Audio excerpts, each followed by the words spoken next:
Hello students, in the last class we have completed chapter number 4 that is planning. ठीक है, पिछली class में हमने प्लानिंग कंप्लीट कर लिया है। ये आज मैं स्टार्ट करने जा रही हूँ आपके साथ chapter number 5 that is organising.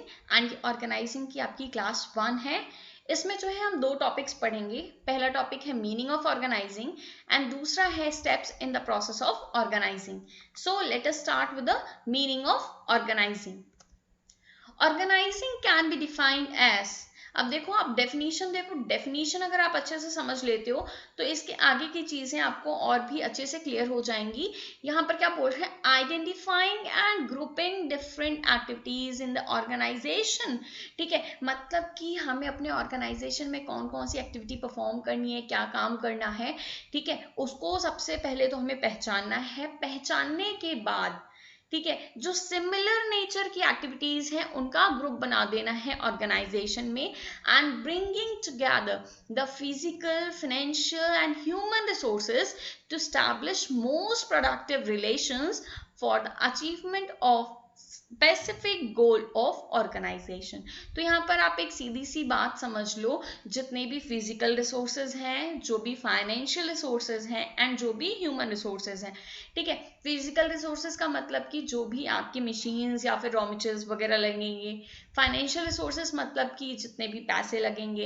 And human resources मतलब कि जो जो लोग काम करेंगे उनके बीच में एक रिलेशनशिप स्टैब्लिश करना, ताकि जो है हम अपने ऑर्गेनाइजेशन का गोल अच्छे से अचीव कर पाए। तो in simple words what organising means, आपको वो काम पहचानना है जो जो काम आपको अपनी ऑर्गेनाइजेशन में करना है।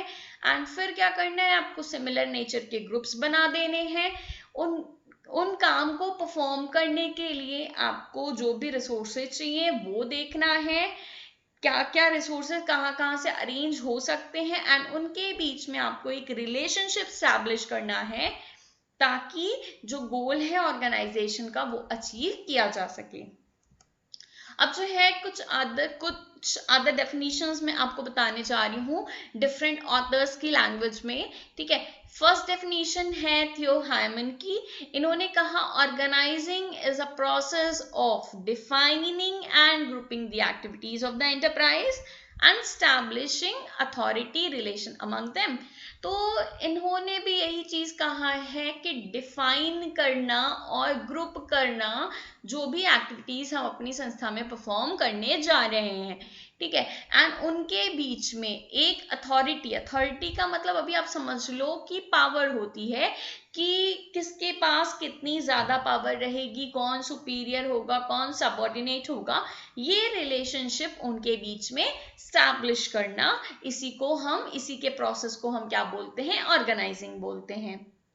Second definition in the words of Coons and O'Donnell, he said that it is grouping of activities necessary to attain enterprise objectives। तो इन्होंने बोला कि ये क्या होता है, ग्रुपिंग ऑफ एक्टिविटीज होता है जो कि जरूरी है ऑर्गेनाइजेशन के ऑब्जेक्टिव्स को अचीव करने के लिए। And the assignment of each grouping to a manager with authority necessary to supervise it. और फिर जो छोटे छोटे ग्रुप्स बनाए हैं उन ग्रुप्स के जो है एक हेड भी बनाने हैं, मैनेजर भी बनाने हैं एंड उन मैनेजर को जो है नेसेसरी अथॉरिटी भी देनी है, ताकि जो है वो अपने डिपार्टमेंट को, अपने ग्रुप को अच्छे से मैनेज कर पाए। Third definition in the words of Louis Allen, he said that organizing is the process of identifying and grouping the work to be performed। ठीक है, आइडेंटिफाई करना है, ग्रुप करना है, जो भी काम हमें परफॉर्म करना है उन सब चीज को। Defining and delegating responsibility and authority, उसके बाद क्या है कि कितनी जिम्मेदारी होनी चाहिए, कितनी अथॉरिटी होनी चाहिए, इसको डिफाइन करना है। एंड जहां पे भी डेलीगेशन जरूरी, डेलीगेशन का मतलब ये होता है कि अपना काम जो है अपने सबऑर्डिनेट को, अपने जूनियर को सौंप देना, ताकि जो है कुछ आपका काम जो है आपका सबऑर्डिनेट कर दे। And establishing relationships for the purpose of enabling people to work most effectively together in accomplishing objectives। और एक रिलेशनशिप स्टैब्लिश करनी है, एक सुपीरियर सबऑर्डिनेट की रिलेशनशिप स्टैब्लिश करनी है, ताकि लोग जो है अच्छी तरीके से आपके ऑर्गेनाइजेशन में काम कर सकें एंड सब लोग मिलकर के टाइमली काम कंप्लीट कर लें एंड जो ऑब्जेक्टिव्स अचीव करने हैं उन ऑब्जेक्टिव्स को अचीव करने में आपके ऑर्गेनाइजेशन की हेल्प करें। Fourth definition, according to Henry Fayol, he said, to organize a business is to provide it with everything useful to its functioning। ठीक है, ऑर्गेनाइज करने का मतलब ये होता है कि जितनी भी चीजें जरूरी है काम करने के लिए वो चीजें बिजनेस को प्रोवाइड करना, like raw materials, machines, tools, capital and personal. Personal यहाँ पे मतलब है आपका HR से, ह्यूमन रिसोर्स से। तो ये सारी चीजें अगर आप ऑर्गेनाइजेशन को प्रोवाइड करते हो, बिजनेस को प्रोवाइड करते हो, तो इसी को क्या बोलते हैं, ऑर्गेनाइजिंग बोलते हैं। Okay, next I am going to talk about steps in the process of organising. तो ऑर्गेनाइजिंग के जो स्टेप्स हैं वो आपके 4 पार्ट में डिवाइडेड हैं। पहला क्या, identification and division of work. Second is departmentation. Next assignment of duties and the last one is establishing reporting relationships. तो यहाँ पे मैंने एक कोड वर्ड बनाया था IDAE, जैसे आइडिया होता है ना, IDEA होता है, तो मैंने AE करके बनाया है। ठीक है, A ऊपर आएगा, E नीचे आएगा, IDAE।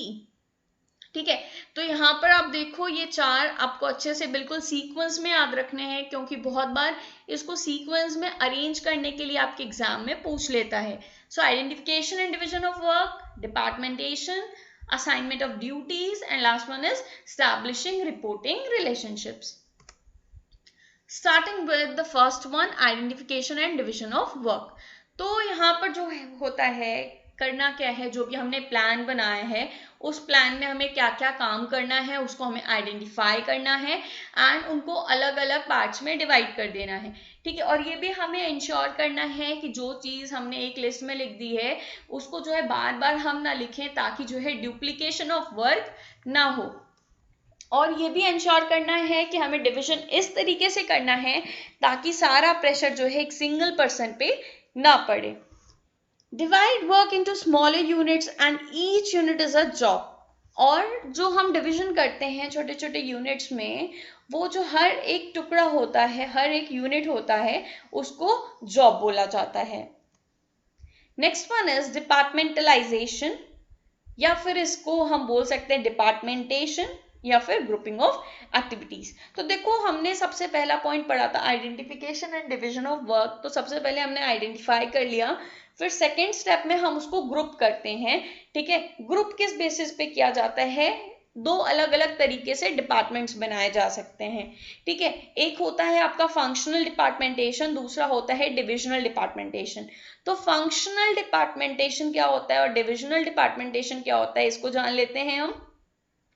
फंक्शनल डिपार्टमेंट में जो फंक्शंस के बेसिस पे आपने ग्रुप्स बनाए हैं, ठीक है, फंक्शंस के बेसिस पे आपको क्या करना है, अलग अलग ग्रुप्स बनाना है और सिमिलर फंक्शन जो है एक ग्रुप में आएगा।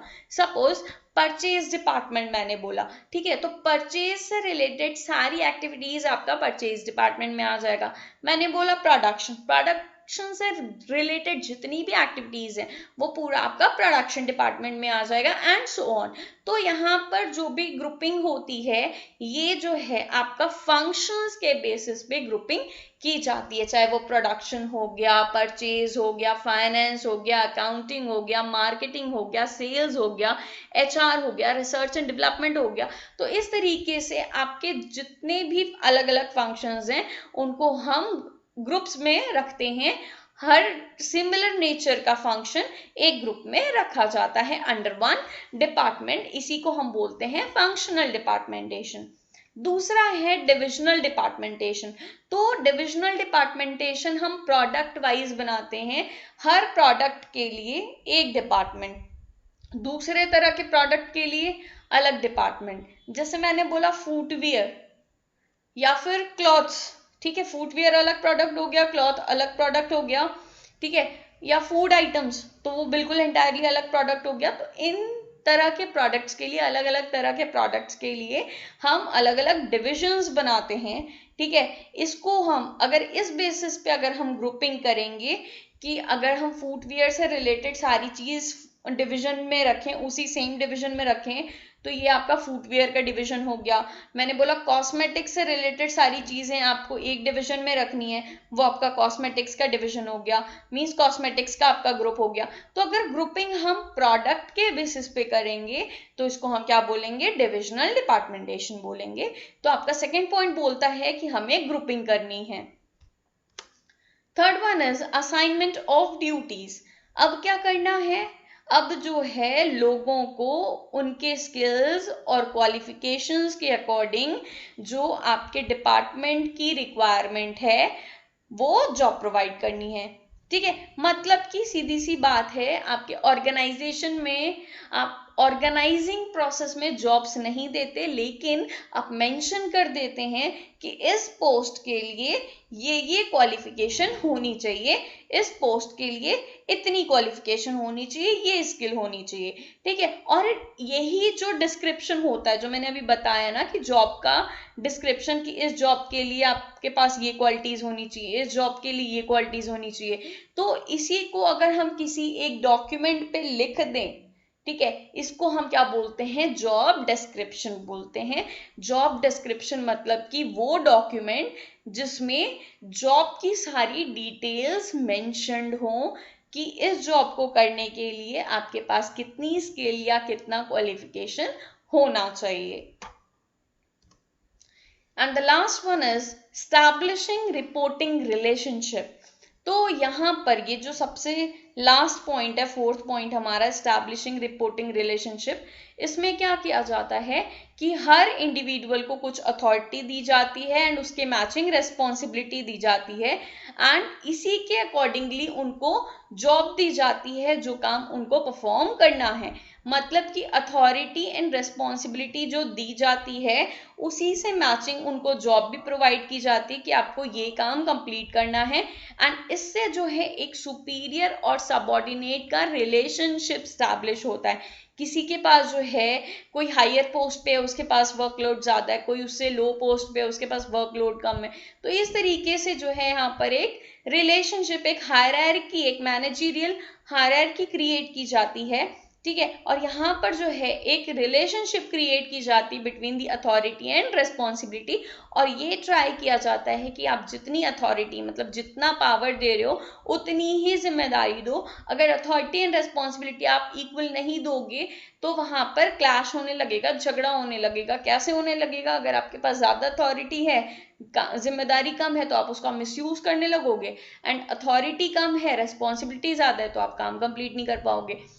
तो यहाँ पर एक चीज और समझो, अगर अथॉरिटी और रिस्पॉन्सिबिलिटी ज्यादा है तो वो सुपीरियर है, अगर किसी बंदे के पास अथॉरिटी एंड रिस्पॉन्सिबिलिटी उससे कम है तो वो उसका सबऑर्डिनेट है। इस तरीके से एक रिपोर्टिंग रिलेशनशिप यहाँ पे स्टैब्लिश की जाती है।